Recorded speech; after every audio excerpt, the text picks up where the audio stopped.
daughters, sisters, and wives. They're gonna change our lives. Be women, be girls. They'll make a better world. Invest in her. Invest in her. Invest in her. And now here's your host, Catherine Gray. Welcome to this week's episode of Invest in Her. I'm your host, Catherine Gray, founder of She Angel Investors and co-founder of the She Angels Foundation. Of course, both of these are designed to help fund women. And speaking of funding women and helping women entrepreneurs, I'm so excited to have on a great resource I want to share with you today. It's called RevHubOC, and the woman that heads that up is on with us today, and her name is Isabella Bart. Welcome to the show, Isabelle. Thank you, Catherine. I'm really honored to be on this podcast. Thank you. I am all about how do we provide resources to these women, and I love that your program has an incubator, an accelerator program, and funding, and I want to talk all about that. But first, I always like people to get to know the guest, and I am just so fascinated that you had just shared with me that you were actually born in France. That's correct. I know I'm not the first foreigner on your podcast, but I love, again, that we all come from different backgrounds, different places. I grew up in the southwest of France, and people have a hard time believing it, but my town had about 300 people. Oh my gosh. So wow. It was very much the middle of nowhere. Grew up, in a really close community, and my friends from there are still my friends today, and my parents still live there. So definitely quite a different experience from, people maybe growing up in Southern California. I'll say like a world of difference, when a big city versus small town, such a different feel. I'm so interested in how you acclimated to that. And let's talk about, you've been here for a long time. So let's talk about your journey to the US. How did you come about coming here? So when I was a student in France, it's a very different education system from here. And I was lucky to be a fairly good student. So I went ahead and followed the traditional path, which would be either you go to a really good engineering school or business school. And I thought, I'm going to go to business school. I actually ended up, getting into a really good business school in Paris. And part of our curriculum, you had to go abroad to get some experience, which I think is really a good, a good point. And I figured I would come to the US. I was very attracted to, the US economy, the spirit. And I thought, well, I'll come to university. That way I'll acclimate, to what it looks like there. But I also have some free time to visit and enjoy, Southern California. I picked UC Irvine. That was the only one, I think, in California. And I had no idea where Irvine was. But I figured it was, some good surfing spots, good, looked like a great place. So I was actually scheduled to fly September 14, 2001. And unfortunately, with the tragic events of 9/11, I arrived a few days later. It was actually a really interesting time to come here for the first time, right? Because of how, this country rallied together after 9/11 and, very patriotic ways. And so it's hard to believe it's the same country today, that we're so divided, because you're right. We did come together. And I happened to be in New York at 9/11. So I really saw people rise up and come together. It was in such a tragic thing. It was such a beautiful expression of humanity. So, wow, what a time for you to come. You had just moved here. I had just moved to New York.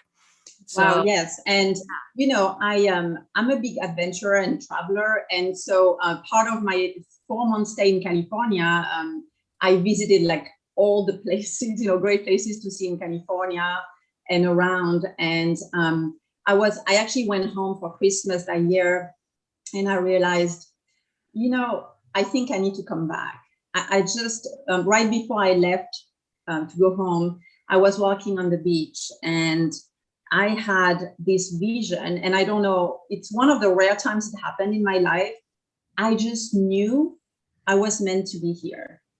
And, and from that idea never left my mind. And so I went back to France, but I came back to look for an internship and, and work. It was a very hard time, if you remember, early 2002, kind of like a economic crisis at the time. Right. But again, I knew it was meant to be, and I know it would work out in the end.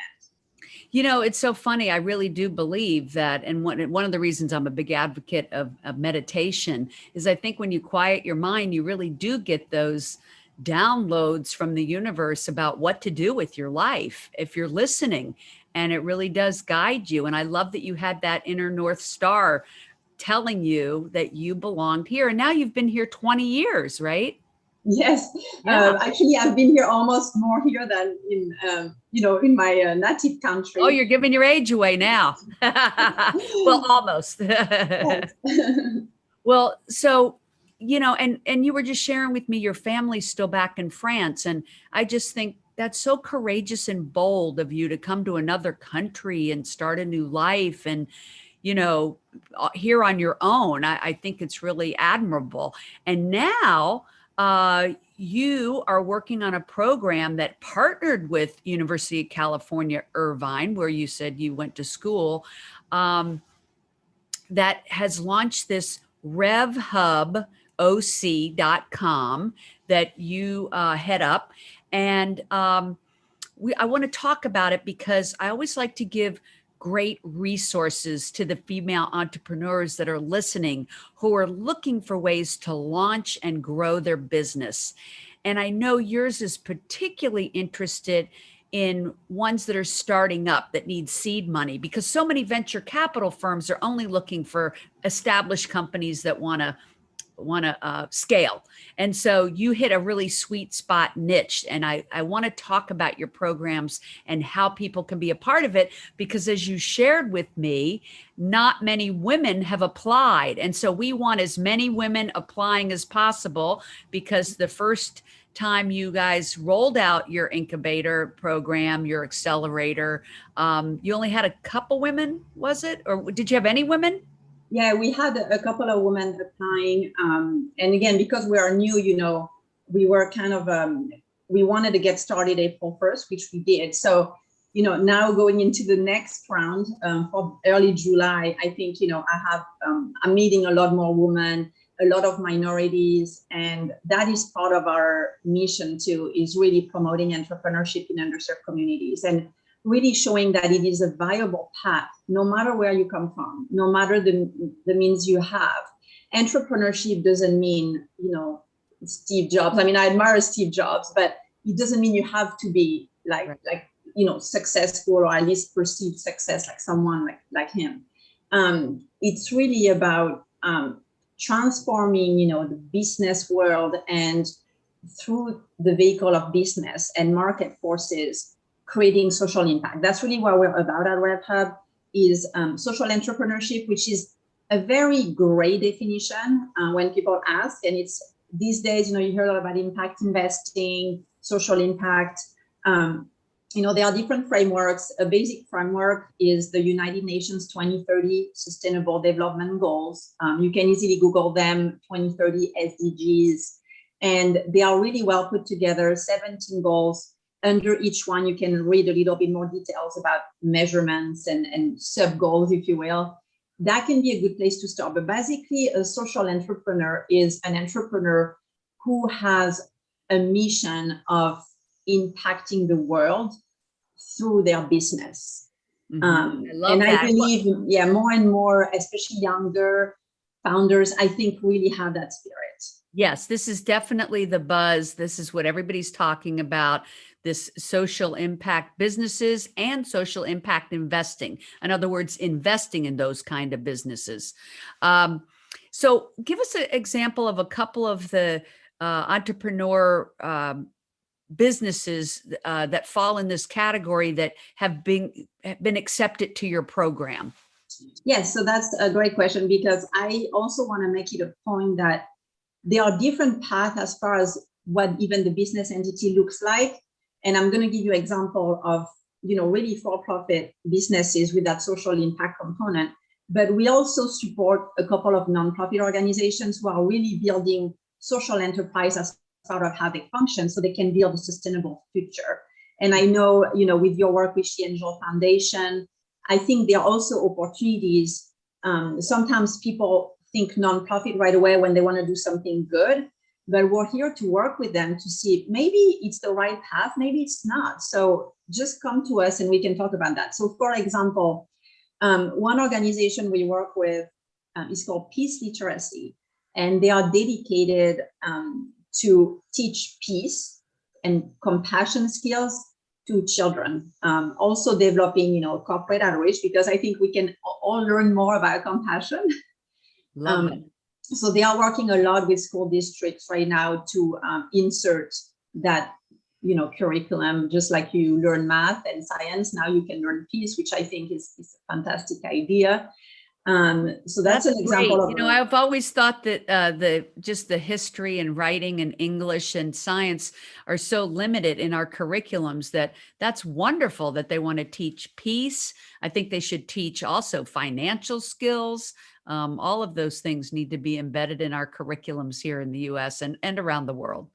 Right. And, the founder is a former soldier, someone who also suffered abuse when he was younger and almost turned into an active shooter when he was in high school. And so the story is also really amazing on how he turned his life around and is now dedicated to this. We have another one who is building farms around Orange County in different cities. And the idea is really to grow produce and give food to people in need. But also because the farms are beautiful, you rent them for wedding and events, and that's a great source of revenue. So that's another kind of model where, the reason for your existence may be to give back to the community, but you're finding a way to use a business model to make your company sustainable and grow and have even a bigger impact in the future. So we have a few in the education space as well, some technology solutions to help students connect with teachers or tutors. Again, creating that kind of equity where as long as you have a device, you're not penalized because you can really attend class or you can keep up with the other students. So, it's a big variety, and usually we really need to talk and, discuss with each entrepreneur, because again, that idea of social entrepreneurship is so great. And, we want to understand, their dedication to it. What I love about this social enterprise conversation is that, there's for-profits and there's nonprofits, but I love how it's kind of a hybrid of the two. So like you said, here's these guys creating these farms to help feed people in need, but learning how to make it a profitable business because it's hard to sustain a nonprofit. So it's a beautiful hybrid of the two, giving back, paying forward, but making a profit so that it's sustainable. I think it's beautiful. Yeah, we really believe that's the right solution in the middle to really create, to really transform the system. Absolutely. Let's talk about a couple of your programs. So let's say somebody has an idea. Tell me about first the Incubator Program. Yeah, so the Incubator Program is a 6-month program, and it's free, and it's probably, worth thousands of dollars based on the resources you get. And we have this wonderful partnership with UC Irvine and Bill Applied Innovation. The incubator here is called Wayfinder. So any entrepreneurs working with RevHub has access to all these resources during the 6 months, both UCI and RevHub. UCI has amazing content, traditional business incubator on, business modeling, finance, all the legal resources. And you also have access to, I think they have over 300 advisors who are volunteer. So if you have any questions about your business, you can call someone, you can book a meeting with them. And every week there is a workshop by one of these experts that you can learn from. On our side at RevHub, we are also bringing in some extra social impact content. And we're working closely with our ventures to have an individualized approach. So from the beginning of the 6 months, we agree on the priorities and the outcomes we want to get after the 6 months. A key outcome is really be investment ready.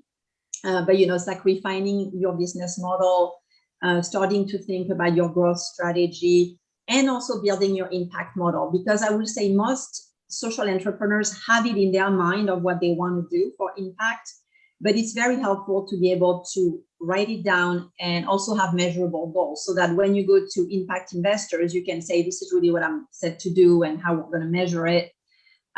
So the program is definitely, you can spend 50 hours a week tapping into these resources and really changing your business and impact model. And after the 6 months, then you should be investment ready, and you should be ready for that scale and growth phase, which we also support with the accelerator and the fund. Right. I love that. So once they go through the incubator and get all their goals and priorities set up and can show how they're going to monetize this, then they're ready for a pitch deck to pitch investors. Do you all, in the incubator program, do you help them prepare how to pitch investors? Yes, that's a big part of it. Both UCI and our side, it's very important. And because we also have the fund, we also start doing the due diligence a little bit earlier, right? So we know we can guide them in how they really need to prepare for that investment.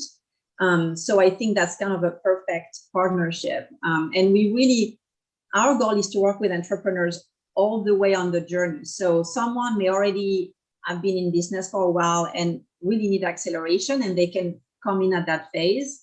Someone may be the perfect candidate for incubation. And then even earlier, any entrepreneur who says, hey, I have an idea, I don't even know where to start. And we'll be like, yes, let's work together, because the earlier we can work with them, the more we can guide them on the right path. And hopefully that saves them time and resources. And so I love that we adopt that flexibility model. To me, that's really the way to succeed, is, to not be too rigid on our program. Now, you don't have to be a student of UC Irvine to apply for this, right? Nope. And can anybody at any age apply? Okay. Yes, absolutely. There is no age restriction, nothing. I think at this point we are definitely US focused. I've had some international requests, but we also like to be Southern California focused. But the peace literacy example I gave you earlier, actually, they are headquartered in Portland. But they are doing a lot of work here. So again, we're flexible on who we work with. I love that. So anybody really anywhere in the country could apply. Do they have to attend in person, or is part of this or is part or all of this online? Currently, we're all online. The plan, I think, is over the summer to start going back a little bit in person. So of course, I was talking to someone in New York yesterday, and I was explaining that there is a benefit though in being local, because once we start doing things in person, it would be great to connect with the experts here, with your peers as well. From, actually you can learn, right, peer to peer, entrepreneur to entrepreneur. And even better, I've had a couple of ventures that I think may be doing work together in the future, because their businesses are very complementary. So I think we're also here to create, as our name says it, hub. We're really here to approach this by wanting to be community builder. So a big part of how I see my role is really connecting people together and saying, hey, we have this network, let us help you. And, that's one thing I love to do personally, just connect people when I know there is a good fit. Yeah. Boy, you and I have that in common. So somebody could apply from wherever they are in the country, and it would just behoove them to come spend time here to be part of the program in person when it opens up to where we can go in person, correct? Right. That would be probably preferable. And again, something to to discuss. If someone is interested, I will definitely encourage them to contact me and discuss it further. Right. Great. So that's kind of the incubator program. Now, once they get past that and they're ready to accelerate and grow and get funding, you all do have a fund that you're working on building. And we want to make people listening aware that, and as you and I both agree, we need more female funders. So, but everyone is welcome to, of course, invest in your fund. How would they do that? Would they just go to RevHubOC.com and then is there an investor button to learn about that? We thought about it, like a big donate button even could be fun, but I would say also to contact, the email on the website or myself directly. I have a colleague who's really dedicated to working on the fund, and the fund should be finalized in the next month. We really want to start presenting opportunities to women investors. We're working with 3 women angel investors at the moment because we feel like women really get it. I was talking to Zandra yesterday of OC angel investors, and she says, "Oh yes, I'm aware of them," and I hope that she's one of the ones getting behind you guys. She has a wonderful network there where she teaches women how to be angel investors, and they invest in all sorts of startups, and it seems like a good synergy with your program. So it's a small world, right? Absolutely, yes. Zandra is actually also in a couple of other boards and meetings with me. So I actually look forward to learning a lot from her. And on the investment side, I mean, when you think about it, they are, I'm not trying to say we compete with different type of investments, but we also are approaching a lot of investors and philanthropists on the amount they give away, right? As we say, when you contribute to some nonprofits, whether you're individual or a family office or family foundation, a lot of time your return is minus 100%. You don't expect anything back. You say, I'm going to give them that much money. A lot of concerns, right, in that world is the following year, they're probably going to ask you the same amount and again, right? Because it's not necessarily like a business type of model. And we're also really educating them that they are, similar to donor advised funds, for example. There are ways that foundations and donors can really do these investments in ventures that are also very, tax friendly, if you will.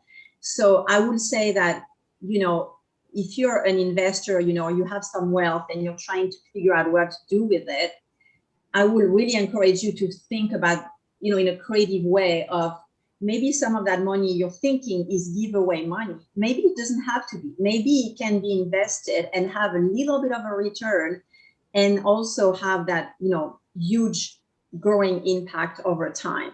I love that. You're right. Yeah. So many people just put money in stocks or CDs or, the traditional investments, but especially women, mostly it's men that are angel investors. Less than 20% of angel investors are women. And we're trying to change that by educating women on, hey, consider this opportunity to invest in women's startups or women that want to grow their business through these different venues. And so one of those opportunities is with RevHubOC. So we encourage you to look into it and find out about the programs and really get behind this because it's a wonderful program. I love that it's not just a fund, but it's also the incubator and the accelerator. Those are so important, taking people by the hand of how to grow and scale their business. I just want to wrap up on the accelerator. So I'm a new business. I've been through your incubator. Now I am getting some funding.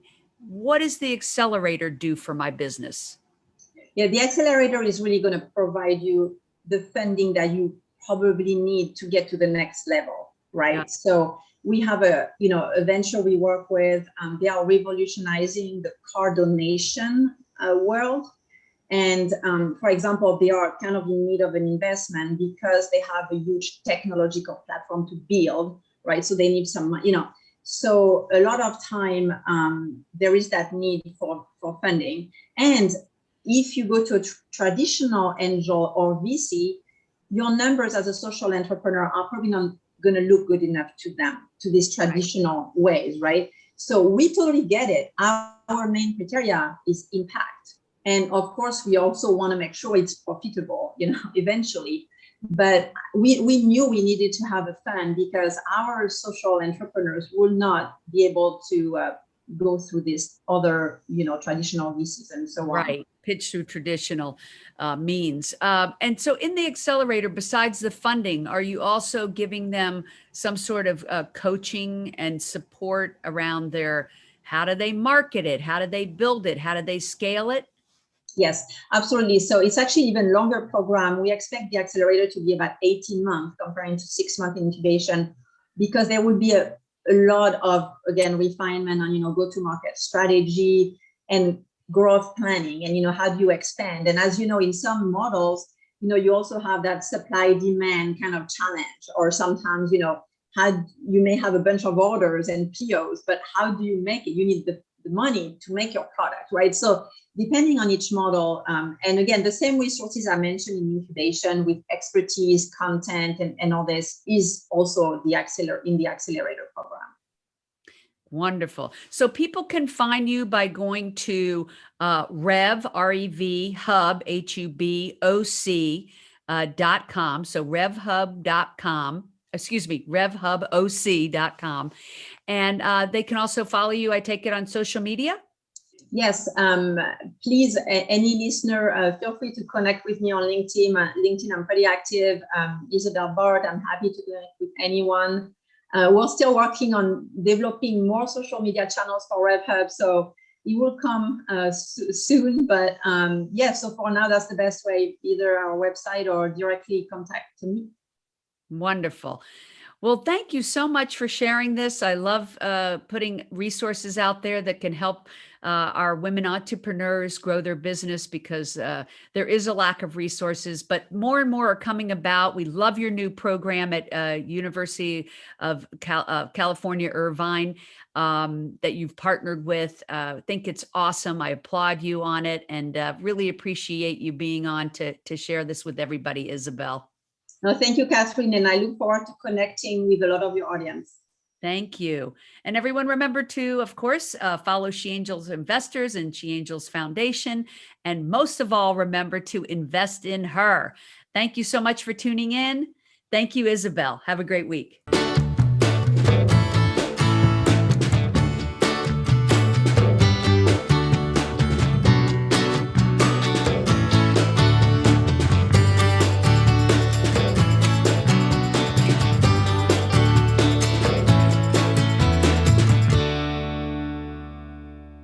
Our theme music was created and produced by Lindsay Tomasic.